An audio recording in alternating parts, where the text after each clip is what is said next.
Gold, trusted gold buyers. మీరు తాకట్టు పెట్టిన బంగారాన్ని విడిపించి ఈ రోజు ఉన్న మార్కెట్ ధరకు కొనబడను. అండ్ శ్రీహరి గారి విషయం సార్, శ్రీహరి గారిది మీది స్నేహం గురించి ఈరోజు కొత్తగా నేను చెప్పాల్సిన అవసరం లేదు, మీరు చెప్పుకోవాల్సిన అవసరం కూడా లేదు, అందరికీ తెలుసు. అయితే ఇక్కడ నా క్వశ్చన్ ఏంటంటే, శాంతి గారు ఇంటర్వ్యూకి వచ్చినప్పుడు ఒక మాట అన్నారు, ఆయన చనిపోవడానికి కారణం ఆయన స్నేహితులే, ఆయనకి స్వతహాగా జాగ్రత్త ఉండదు, అలాంటి మనిషిని జాగ్రత్తగా ఉండమని స్నేహితులు చెప్పలేదు. నాకు తెలిసినంత వరకు మీలాంటి వాళ్ళు ఉన్నారు, ఆయన మంచి కోరుకునే స్నేహితులు కొంతమంది ఉన్నారు. ఇప్పుడు మీరు చాలాసార్లు చెప్పారు చూపించుకోమని చెప్పి, ముందు మానేయమని చెప్పేసి ఇట్లా. అండ్ అలాగే ఒక డైరెక్టర్ని నేను ఈ మధ్య ఇంటర్వ్యూ చేశాను. ఆయన ఏం చెప్పారంటే, కృష్ణరాజు గారు జాండీస్కి ముందిస్తారు, ఆయన దగ్గరికి వెళ్ళి తీసుకోమని చెప్పాను అని చెప్పారు. ఇలా మీరు మంచి చెప్పే వాళ్ళందరూ చెప్తూ వచ్చారు, కానీ ఆయనతో కూర్చొని తాగడము, ఆయన చేత తాపించడం, దీన్ని మాత్రమే ఎంజాయ్గా చూస్తే కొంతమంది బ్యాడ్ స్నేహితుల వల్లే ఆయన జాగ్రత్త తీసుకోలేక చనిపోయిన శాంతి గారు అన్నారు. నిజమా ఇది? ఫ్రెండ్స్ వాళ్ళంటే నేను నమ్మనండి. అతనికి ఒక్కళ్ళు ఇద్దరు ఫ్రెండ్స్ కాదు, పైగా మందు అంటారా, మా ఎంటైర్ కెరీర్లో మీ ఇద్దరం కలిసి ఒక 5 దేశాలు తగ్గుంటాం సార్. శ్రీహరి నేను పాన్ పరాకు మానేమనేవాడిని. ఓకే, బాబా వద్దురా పాన్ పరాకు అనేవాడిని. తప్పితే సార్ ఒక స్టార్ అండి శ్రీహరి.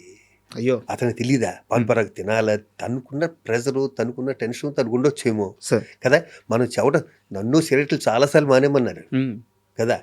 ఎవరు మానమంటే మానాలన్నది ఫిక్స్ అయింది, మానేసాను. తప్పితే నేను విపరీతం కలిసేవాను 25 ఏళ్ళ క్రితం. 25 ఏళ్ళు నేను మానేసినాను. అది ఇంకొక విషయం, నాకు భరణి ఒకసారి చెప్పిన మాట ఎప్పుడు గుర్తొస్తుంది. ఎదుటి వ్యక్తి వ్యసనాలను మనం ఏలి పెట్టి చూపించామా, ఆ వ్యక్తి మనం దూరంగా పెట్టేస్తాడు. ఓకే, మనం నచ్చం. ఒక వ్యక్తి ఒక వ్యసనం ఉంటే అతనే దెబ్బతిని అతనే మానేయాలి, లేకపోతే ఇంట్లో పిల్లలు చెప్పాలి, లేకపోతే పిల్లలు చెప్పాలి, తల్లిదండ్రులు చెప్పాలి, గురువులు చెప్పాలి. తప్పితే ఒక స్నేహితుడు అతను ఎత్తి చూపాడు, ముందు అతను మానేరంటే ఆడు మందు కొట్టుడు మనం పిలవడం. మరి మీరెందుకు మానేశారు? ఒక్క మాటతో, ఒక్క ఒట్టుతో? చచ్చే అంతకుముందు కొన్ని 100 ఓట్లు అయినాయి. భలేవారు మీరు మరీ మంచోళ్ళ ప్రొజెక్ట్ చేయకండి. మరి చిరంజీవి గారికి మాట ఇచ్చిన తర్వాతే కదా అదే, అంటే అక్కడికి పీక్ వెళ్ళిపోయింది అనమాట. అంతకుముందు మా మదర్ మీద, అందరి మీద, మా శ్రీకాంత్ అది ఎన్ని జరిగాకనో ఇది అయ్యింది. ఫైనల్గా ఇంకా చాలు అనుకున్న టైంలో ఆయన చేతిలో కొట్టేయడం వల్ల మానేశాను. అప్పుడు నాకు ఏమన్నా సరే నాకు కోపం వచ్చేది. అవును. సో మనం శ్రీహరి గారి గురించి మాట్లాడుకుంటున్నాం. సో ఆయన చనిపోవడానికి ప్రధానమైన కారణం ఏంటి అంటే, ఇప్పటికీ కూడా చాలా ఉన్నాయి సార్. అంటే డాక్టర్లు సరిగ్గా ట్రీట్మెంట్ అంటున్నారు. నాకు తెలియదమ్మా నిజంగా, అది నాకు సడన్ సర్ప్రైజ్ ఇది. కానీ అప్పటికే చిక్కుపోయాడు మనిషి. శాంతి పువ్వులో పెట్టుకుని చూసుకుంటుంది మరి తన్ని. అసలు అంటే హెల్త్ నెగ్లెక్ట్ చేశాడా? హెల్త్ నెగ్లెక్ట్, బాంబే నుంచో ఢిల్లీ నుంచి వచ్చాడు అప్పుడు సార్, అక్కడ ఉన్నాడు. హెల్త్ నెగ్లెక్ట్ చేశాడా? పెద్ద ఎంత పర్సనాలిటీ అసలు, కండలు తిరిగి అసలు నేను ఎక్స్పెక్ట్ చేయలేదు. అది నేను ఎక్స్పెక్ట్ చేయలేదు.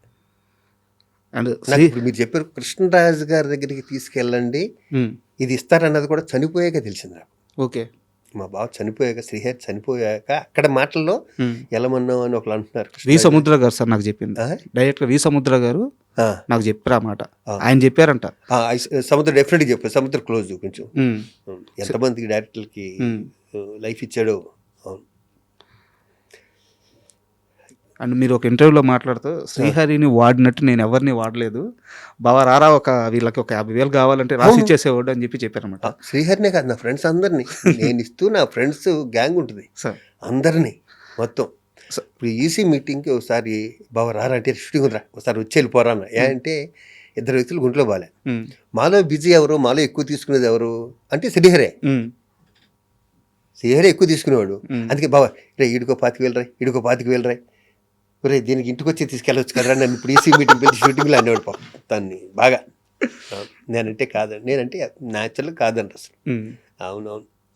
అండ్ కోట గారి విషయానికి వస్తే సార్, కోట గారు చాలా బాధపడుతూ, మీరు ఒక పొజిషన్లో ఉన్నారు, మీకు ఒక లెటర్ రాస్తే మీరు అంతే స్థాయిలో ఆయనకి, అంటే అది భీమవరం సెటైర్ ఏమో నాకు తెలియదు, అది నువ్వు ముందు సరే ఏం జరిగిందో మీరు చెప్పండి. ప్రెసిడెంట్ అయ్యా, ప్రమాణ స్వీకారం చేసి ఇటు తీసుకుని లెటర్ ఉంది అక్కడ. ఫస్ట్ లెటర్ ఫస్ట్ లెటరే మ్మ్. ప్రతి ఆఫీస్ వాళ్ళు వచ్చారు లెటర్ కోటగారు రాశారంటే చదివాను. ఉమ్, గౌరవనీయులు అదే దెబ్బ కొట్టింది ఫస్టే నన్ను.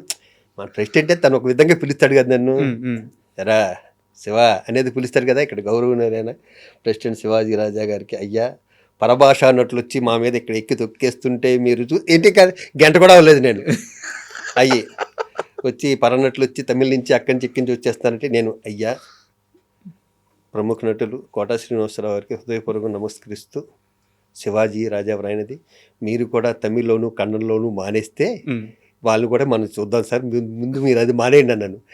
ఫోన్ చేశాడు, ఉమ్. నేను ఇది ఎక్స్పెక్ట్ చేయలేదురా, ఎక్స్పెక్ట్ చేస్తుంటే నీకు లెటర్ రాసేవాని కాదు అన్నాడు. మనం వెళ్ళి ఆ లాంగ్వేజ్లో ఇప్పుడు లేదమ్మా, అది ఆ లాంగ్వేజ్ ఈ లాంగ్వేజ్ ఉన్నప్పుడు లేదు. మన వాళ్ళు హ్యాపీగా హిందీలో చేస్తున్నారు, మలయాళం కన్నడ బెంగాల్ అన్ని సినిమాలు చేస్తారు మన వాళ్ళు, వాళ్ళు వచ్చేస్తున్నారు. ఇప్పుడు దీన్ని ఎవరు ఏం చేయలేరు. ఇప్పుడు తెలుగు ఇండస్ట్రీ అనేది ఇండియాలో నెంబర్ 1 పొజిషన్లో ఉంది. సార్ ఉంది అంటే హిందీ వాళ్ళు రావాలి, అందరు రావాలిగా, ఉమ్. అంతే. దీన్ని ఇప్పుడు అసలు ఆ టాపిక్ మాట్లాడకూడదు కూడా ఇప్పుడు మనం. అవును. అండ్ మీరు ఇందాక మాట్లాడుతూ తెలంగాణ శకుంతల గారి గురించి చెప్పారనమాట. అదే వీళ్ళు ముగ్గురు చెప్పినట్టే ఆవిడ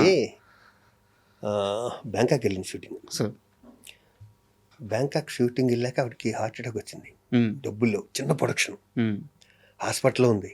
సార్ నాకు అంతంత మాత్రం ఇంగ్లీషు, వాళ్ళకి అసలు ఇంగ్లీషే రాదు అక్కడ. ఉమ్, ఆ బ్యాంకాక్ ఆ డాక్టర్స్కి వాళ్ళకి వెళ్ళిను.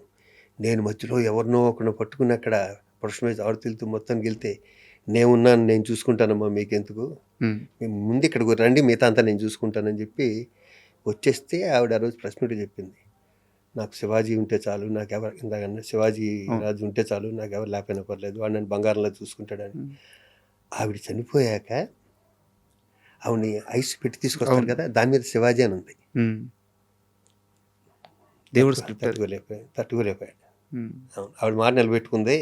అంటే కంపెనీ పేరు అదే అయిండు, అదేలే. ఏదో మొత్తానికి అది నిలబెట్టుకుంది. అంటే ఆవిడ బ్యాంకాక్లో ఉన్నా కూడా నేను ఇప్పుడు పదవులు కూడా లేను. ఉమ్, నేను బ్యాంకాక్లో కూడా ఇలా కొంచెం పెద్దోళ్ళకి ఏదో నాకు సచ్చినాడు కేకే సచ్చినాడు గారు కానీ మేమంతా రోజు ఫోన్ చేసుకునే టైపే. అవును, అంత పెద్ద అయినా అంత సీనియర్ అయినా కూడా ఉమ్. వాళ్ళు నాతో వాళ్ళకి బిహేవియర్ నేను కంఫర్ట్గా ఉంటాను వాళ్ళకి. అవును.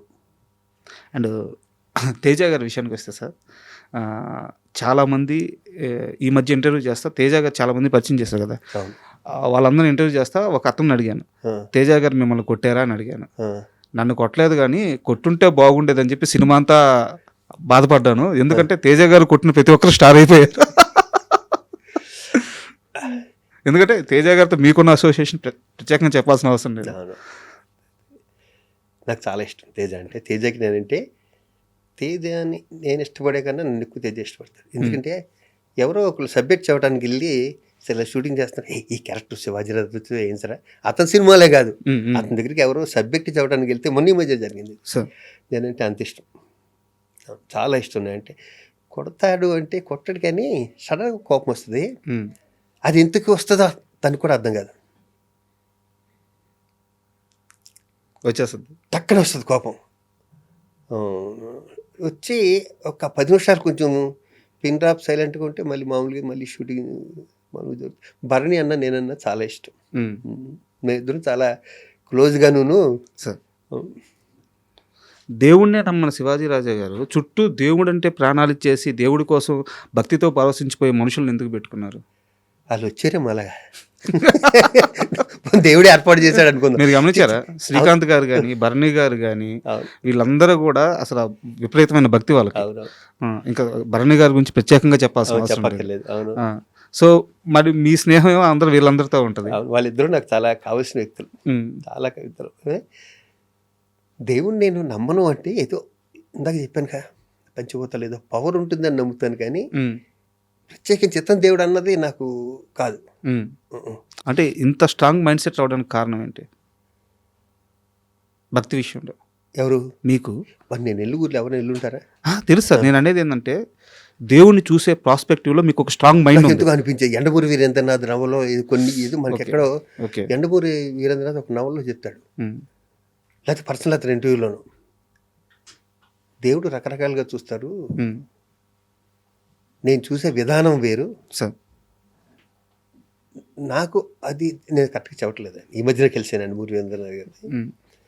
బట్ ఆయన మాటలు మీ మీద ప్రభావం ఆ చూపించాయి. మాటలు అప్పట్లో ఆ వయసులో నా మీద చేసినవి ఉమ్, దేవుడు నమ్మకపోవటం అంటే ఏం లేదు. మరి నన్ను శ్రీకాంతులు గారిని బర్ని వీళ్ళందరూ ఎన్ని గుళ్ళకి ఎక్కడెక్కడ ఎన్ని దేశాల గుళ్ళకి వెళ్ళామో తెలియదు. అవునవును, అది కాదు నమ్మకపోవటం కాదు, కానీ ఈ వ్యక్తి దేవుడు అంటే నమ్మను. ఓకే.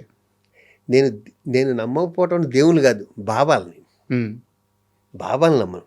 బాబాలని జ్యోతిష్కాలు చెప్తారే వాళ్ళని నమ్మను, దేవుని కాదు. అవును, దాకా సరిగ్గా చెప్పలేకపోయాను. ఓకే. ఈ బాబాలు వచ్చి చేతులు గారడీలు చేసి ఈ జ్యోతిష్కాలు బాబాలు ఇవన్నీ చెప్తుంటారు కదా, మీరు శుక్రవారం మందు కొట్టవచ్చు, ఉమ్, శనివారం ఏదో చేయొచ్చు, ఉమ్, ఆదివారం రెస్ట్ తీసుకోండి, ఇలాంటి చెప్తారు. అలాంటి ఎదవలు నమ్మనంటే ఓకే. శివాజీ రాజా గారు మాటలు లేదు, నిజంగా ఉన్నదన్నట్టు చెప్తున్నా. అంటే శ్రీకాంత్ గారిని పక్కన పెట్టి ఉమ్. మీరు ఇప్పుడు దాకా యాక్ట్ చేసిన హీరోలు ఉంటారు కదా సార్, ఉమ్. మీరు వాళ్ళకి పక్కన రోల్స్ చేసి ఉంటారు, లేదా ఆ సినిమాల్లో మంచి పాత్రలు చేసి ఉంటారు. ఉమ్.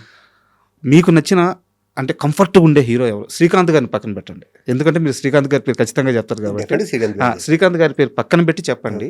ఇప్పుడు దాకా మీరు చేసిన హీరోల్లో మీకు చాలా కంఫర్ట్ అనిపించే హీరో జగపతి బాబు జగత్ బాబు గారు. ఎందుకు? హీరోలో ఉన్నాడు. ఉమ్, నాకు ఇష్టమైన జగపతి రాజేంద్ర ప్రసాద్ గారు అబ్బాయి. ఉమ్, ఫస్ట్ కెరీర్ స్టార్టింగ్లో కూడా మేము ఇద్దరు హీరోలుగా చేసాం సార్. ఒక సినిమా. అప్పుడు ఎలా ఉన్నాడు, ఇప్పటికే అలాగే ఉంటాడు. చాలా కంఫర్ట్గా ఉంటాడు బా అందరితోనూ. ఉమ్, అసలు ఉమ్, ఎచ్చులు ఉండవు, ఉమ్, ఏ ఉండవు.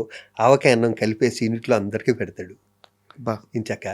ఇలాంటి చిన్న చిన్నవి ఉంటాయి, అవి జగపతి బాబు దగ్గర నేర్చుకోవచ్చు. ఉమ్, మనిషి బంగారం ఉమ్. జగపతి బాబు.